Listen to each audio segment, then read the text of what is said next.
Bonjour, aujourd'hui je vais vous présenter un de mes gros coups de cœur, donc La vie tumultueuse de Joséphine Baker. C'est un roman graphique. Le scénario c'est José-Louis Bocquet et le dessin c'est Catel. Je l'ai catalogué en bande dessinée parce qu'au départ donc ça commence avec une bande dessinée avec un dessin très joli, très en rondeur comme son héroïne Joséphine Baker. Après, la deuxième partie, c'est donc sa biographie avec toutes les dates importantes. Et la troisième partie, c'est des notices biographiques de tous les gens qu'elle a connus, de tous les gens importants qui ont traversé sa vie, dont Charles de Gaulle, Martin Luther King et d'autres. Donc ce coup de cœur, je l'ai eu parce que je connaissais déjà un petit peu Joséphine Baker et suite à un reportage qui a été diffusé à la télévision qui expliquait qu'elle avait été dans la résistance française et en plus elle a vécu donc en Dordogne dans le château des Milandes où elle a adopté 12 enfants et elle a appelé ça la tribu arc-en-ciel.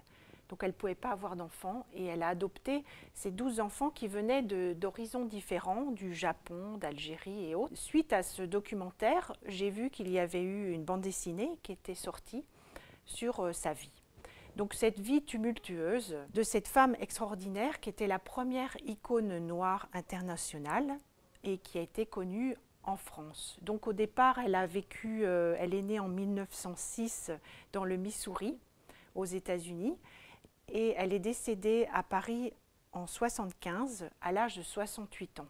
Donc une vie assez courte, mais très riche et très remplie. Elle a commencé donc dans les cabarets où elle s'appelait Tumpy. Son nom ne lui plaisait pas, donc elle a pris le nom, son deuxième prénom, Joséphine. En 1906, elle est née et elle s'appelait Freda Joséphine MacDonald. Elle a pris le deuxième, donc son nom qui l'a fait connaître, Baker, avec son deuxième mari. Et elle a gardé donc ce nom-là, et elle a gardé son prénom, Joséphine, qui pour elle faisait princesse.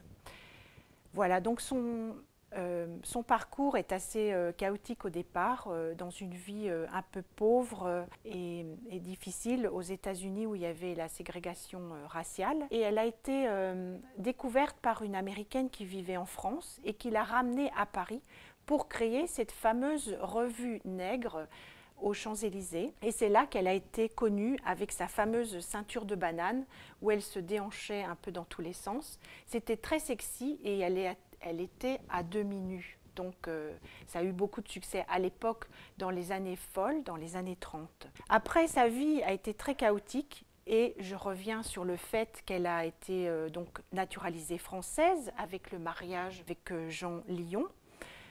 Elle a donc croisé beaucoup d'hommes. Elle a été mariée plusieurs fois à des hommes assez importants et assez fortunés.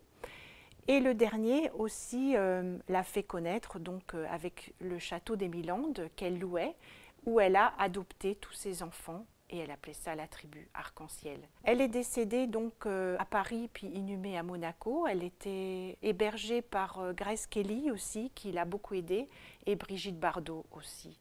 L'a beaucoup aidée parce qu'elle avait beaucoup perdu d'argent dans toute cette vie où elle s'est beaucoup donnée aux autres et elle a vécu dans cet amour et cette liberté tout au long de sa vie.